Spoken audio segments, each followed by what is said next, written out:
ಖ್ಯಾತ ನಟಿ ತಾರಾ ಅವರು ನಮ್ಮೊಟ್ಟಿಗೆ ಮಾತನಾಡ್ತಾರೆ. ಅಮ್ಮ ನಮಸ್ತೆ, ಚಂದನ್ ಶರ್ಮಾ ಮಾತನಾಡ್ತಾ ಇದ್ದೀನಿ ಅಮ್ಮ. ಚಂದನ್, ಏನ್ ಚಂದನ್ ಇದು ಪ್ರಶ್ನೆ ಇಲ್ವಾ? ಫೋನ್ ಮಾಡ್ತಿದ್ರೆ ಯಾರಪ್ಪ, ಯಾವಾಗ ಹೋದ್ರು, ಏನಾಯ್ತು ಅಂತ ನಮ್ಗೇನು ಗೊತ್ತಾಗ್ತಿಲ್ಲ. ಬೇರೆ ಅಯ್ಯೋ ದೇವ, ಏನೋ ಬೇಜಾರು ಕಣಪ್ಪ. ಅದೇಮ್ಮ, ಇಂಥ ಸಂದರ್ಭಗಳಲ್ಲಿ ತಾರಮ್ಮ ಯಾವ ಪ್ರಶ್ನೆಗಳು ಕೂಡ ನನ್ನ ಬಾಯಿಂದ ಅಂತೂ ಖಂಡಿತವಾಗ್ಲೂ ಹೊರಡೋದಿಲ್ಲ. ಏನ್ ಮಾತಾಡ್ಬೇಕು ಅಂತಾನೆ ಗೊತ್ತಾಗಲ್ಲ. ಅಫ್ಕೋರ್ಸ್ ಅವ್ರು ತುಂಬಾ ಜೀವನ ನಡೆಸಿದ್ರು, ನಿಜ. ಅವರು ಕೊನೆಯವರೆಗೂ ಕೂಡ ಸ್ವಲ್ಪ ಸಿನಿಮಾ ಸಿನಿಮಾ ಸಿನಿಮಾ ಸಿಟ್ಟವರು, ಅಂಡ್ ವೆರಿ ಎಮೋಷನಲ್ ಪರ್ಸನ್. ಒಂದು ಚಂದನ, ನಿನ್ ನೋಡಿದ್ರೆ any comedy actor is very emotional person. ಯಾವಾಗ್ಲೂ ಏನೇ ಅವರು ಕಷ್ಟ ಸುಖ ಏನೇ ಅನ್ಭವಿಸಿದ್ರು ಎಲ್ಲ ಸಿನಿಮಾದಲ್ಲೇ ಅನ್ಬೋದು.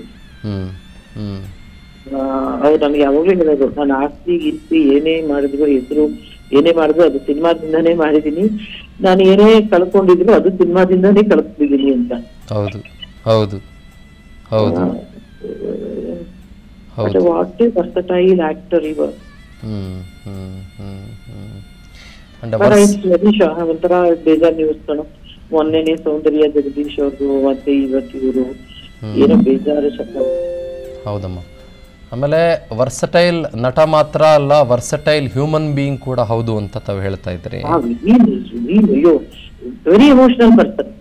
ಆಮೇಲೆ ವೆರಿ ಕೇರಿಂಗ್ ಎಮೋಷನಲ್. ಅಫ್ಕೋರ್ಸ್ ನಾನು ಅವ್ರ ಜೊತೆ ಹೆಚ್ಚು ಸಿನಿಮಾ ಮಾಡ್ಲೇ ಇಲ್ಲ, ಅವರ ಪ್ರೊಡಕ್ಷನ್ ಅಲ್ಲೂ ನಾನು ಮಾಡಿಲ್ಲ. ಆದ್ರೆ ನನ್ಗೆ ಎಲ್ಲಿ ಸಿಕ್ಕಿದ್ರು ಮಾತಾಡೋದು. ಆಮೇಲೆ ನಾನು ರಿಯಾಲಿಟಿ ಶೋಲಿ ಮಾಡಿದಾಗ ಯೋಗಿನೇ ಫೋನ್ ಮಾಡಿ ನನಗೆ ಅಪ್ಪ ಮಾತಾಡ್ಬೇಕಂತ ಹೇಳಿ, ಎಷ್ಟೊಂದು ಮಾತಾಡೋದು ಕಲ್ಸ್ಕೊಟ್ಟಿದ್ಯಾ ನೀನು ಅಂತ ಅವ್ರು ಒಂಥರ ಅಪ್ರಿಶಿಯೇಟ್ ಮಾಡೋದಾಗ್ಲಿ, ಹೊಗಳ್ಬೇಕಾದ್ರೆ ಹೊಗಳೋದು, ಬುದ್ಧಿ ಬರ್ಬೇಕಾದ್ರೆ ಬುದ್ಧಿ ಹೇಳೋದು. ನಾನು ಅದನ್ನೇ ಹೇಳ್ತಲ್ಲ, ನಮ್ ಒಡನಾಟ ಹೆಚ್ಚು ಇಲ್ಲದೆ ಇದ್ರೂ ಕೂಡ ಅವ್ರು ಫೋನ್ ಮಾಡಿ ಹೇಳೋದು ಅವ್ರ ದೊಡ್ಡತನ ಅದು. ಅಯ್ಯೋ, ಏನೋ ಬೇಜಾರಾಗುತ್ತೆ, ಬೇಡನೋ ಈ ತರ ನ್ಯೂಸ್ ಕೇಳೋದೇ ಬೇಡ ಪ್ಲೀಸ್. ಸೊ ತಡ್ಕೊಳ್ಳೋ ಶಕ್ತಿನೇ ಇಲ್ಲ ನನಗೆ. ಅದಕ್ಕೆ ಒಂಥರ ತಿರುಗ ಎಲ್ಲಾದ್ರೂ ಇದು ಯಾರೋ ದೇವಸ್ಥಾನದಲ್ಲಿ ಹೋಗಿ ಕುತ್ಕೋಬೇಕಷ್ಟೆ. ನೀವು ಲಾಸ್ಟ್ ಅವ್ರನ್ನ ಭೇಟಿ ಮಾಡಿದ್ದು ಯಾವಾಗ ತಾರಮ್ಮ? ಯಾವಾಗ ಅವ್ರನ್ನ ಭೇಟಿ ಮಾಡಿದ್ರಿ? ಇಲ್ಲ, ಇತ್ತೀಚೆಗೆ ನಾನು ಭೇಟಿ ಮಾಡ್ಲೇ ಇಲ್ಲ ಅವ್ರನ್ನ.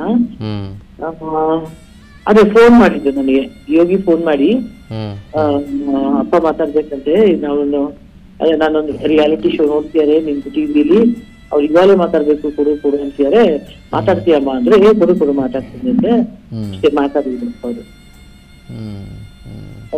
ಇತ್ತೀಚೆಗೆ ನೋಡೇ ಇಲ್ಲ ಅದನ್ನ. ಹೌದು, 6 ವರ್ಷ ಆಯ್ತು. ಆಮೇಲೆ ನೀವು ಹೇಳಿದ ಹಾಗೆ ಕನ್ನಡ ಸಿನಿಮಾ ರಂಗದ ಒಂದೊಂದೇ ಹಿರಿಯ ಕೊಂಡಿಗಳು ಕಳ್ಚ್ಕೊಂಡು ಬೀಳ್ತಾ ಇದ್ದಾವೆ. ಈಗ ನೋಡಿ, ಕಳೆದ ಒಂದು 3-4 ತಿಂಗಳ ಹಿಂದೆ ಲೀಲಾವತಿ ಅಮ್ಮ ತೀರ್ಕೊಂಡ್ಬಿಟ್ರು. ದೊಡ್ಡವರಿಂದ ಮನೆ ತರ ಆಗುತ್ತಾ ಇದೆ, ಇಲ್ಲದ ಮನೆ ತರ. ಅಯ್ಯೋ ಬೇಡಪ್ಪ, ಯಾವ ತರದ್ದು ಕೆಟ್ಟ ಸುದ್ದಿ ಕೇಳೋದು ಬೇಡ. ನನಗೆ ಅದಕ್ಕೆ ಅನ್ಸುತ್ತೆ ಬೆಳಗಿಂದ ನನ್ಗೆ ಏನೋ ಒಂಥರ ಏನೋ ನಾಟ್ ಓಕೆ. ಒಂದೊಂದ್ಸತಿ ಗೊತ್ತಾಗ್ಬಿಡುತ್ತೆ ಅಂತಾರಲ್ಲ, ಏನೋ ನನಗೆ ಸರಿ ಇಲ್ಲ ಅನ್ನಿಸ್ತಾ ಇತ್ತು. ನೋಡು, ನ್ಯೂಸ್ಗೆ ಬಂತು. ಹೌದಮ್ಮ ಹೌದಮ್ಮ. ಅಯ್ಯೋ, ಸೋ ಸಾರಿ. ಹೌದಮ್ಮ ಹೌದಮ್ಮ. ನಮಸ್ತೆ ಅಮ್ಮ. ನಮಸ್ತೆ. ಖ್ಯಾತ ನಟ ದೊಡ್ಡಣ್ಣ ಅವರು ನಮ್ಮೊಟ್ಟಿಗೆ ಮಾತನಾಡ್ತಾರೆ. ಸರ್ ನಮಸ್ಕಾರ, ಚಂದನ್ ಶರ್ಮಾ, ವಿಸ್ತಾರ ನ್ಯೂಸಿಂದ. ಸರ್ ಸರ್, ಪ್ರಶ್ನೆಗಳು ಸಹಜವಾಗಿ ನನ್ನ ಬಳಿ ಏನೂ ಇಲ್ಲ ಸರ್, ಬರೀ ಭಾವನೆಗಳು ಮತ್ತು ಎಮೋಷನ್ಸು, ಅದರ ಜೊತೆಗೆ ನೋವು, ದ್ವಾರಕೀಶ್ ಅವರ ವಿಷಯಕ್ಕೆ ಸಂಬಂಧಪಟ್ಟಂತೆ ದಯಮಾಡಿ ತಾವು ಮಾತನಾಡಬಹುದು.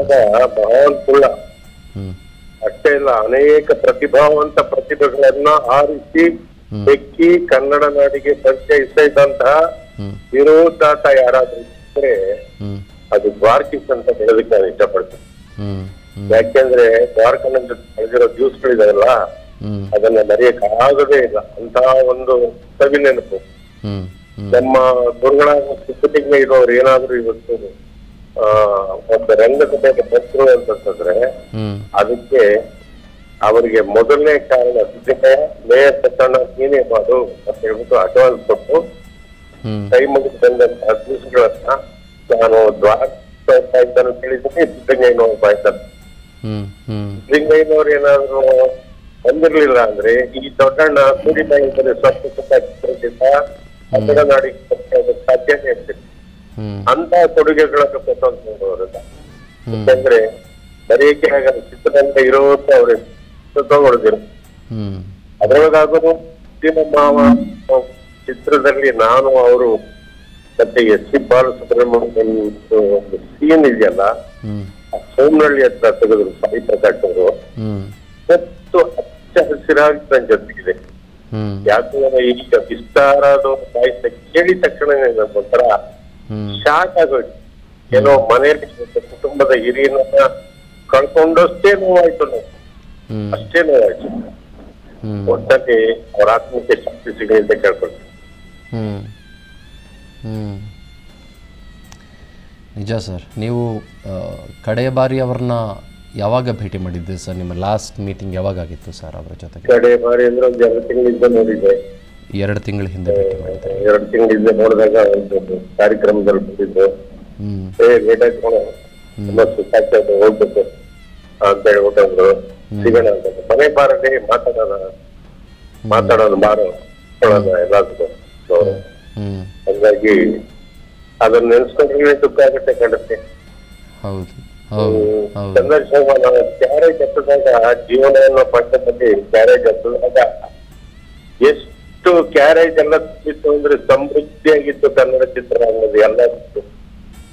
ಎಲ್ಲ ಸ್ಟೇಷನ್ ಬರ್ತಾ ನನ್ನ 46 ವರ್ಷದಲ್ಲಿ ಅವರು ಸ್ಟೇಷನ್ ಬರ್ದಾಗ ಇಳಿದೋಗ್ತಾ ಇದ್ದಾರೆ. ಇದನ್ನೆಲ್ಲ ನೆನ್ಸ್ಕೊಂಡಾಗ ಯಾರು ಶಾಶ್ವತ ಅಲ್ಲ. ಏನು ನಿಷ್ಠತೆಯಿಂದ ನಾವು ಕೆಲಸ ಮಾಡಿದ್ದೀವಿ, ಜನಮನಸ್ಸಿನಲ್ಲಿ ನಿಂತಿದ್ದೀವಿ, ಅದಷ್ಟೇ ಸತ್ಯ. ಅದ್ ಬಿಟ್ಟರೆ ನೀವೇನು ಇಲ್ಲ ಅಂತ. ನಿಜ ನಿಜ ನಿಜ. ಆಮೇಲೆ ನಾನು ಈಗ ತಾನೇ ಮಾತಾಡ್ತಾ ಇದ್ದೆ, ನೀವು ಹೇಳದ ಹಾಗೆ ಹಿರಿಯ ಕೊಂಡಿಗಳು ಕನ್ನಡ ಸಿನಿಮಾ ರಂಗದ್ದು ಒಂದೊಂದಾಗಿ ಕಳಚಿ ಬೀಳ್ತಾ ಇದ್ದಾವೆ. ಈಗ ಒಂದು 3 ತಿಂಗಳ ಹಿಂದೆ ಲೀಲಾವತಿ ಅಮ್ಮ ತೀರ್ಕೊಂಡ್ಬಿಟ್ಟು, ಆಮೇಲೆ ನಿನ್ನೆ ಮೊನ್ನೆ ಸುದ್ದಿ ನಾವು ಗಮನಿಸಿದ್ವಿ, ನಿರ್ಮಾಪಕರು ಸೌಂದರ್ಯ ಜಗದೀಶ್ ಅವರದ್ದು ಬಹಳ ಬೆಚ್ಚಿ ಬೀಳಿಸುವ ಸಾವಾಗೋಯ್ತು, ಒಂದು ಬಹಳ ಶಾಕಿಂಗ್ ಅನ್ನುವ ಸಾವಾಗೋಯ್ತು. ಸೊ ಬಹಳ ನೋವಾಗುತ್ತೆ ಸರ್, ಬಹಳ ನೋವಾಗುತ್ತೆ. ನಾನು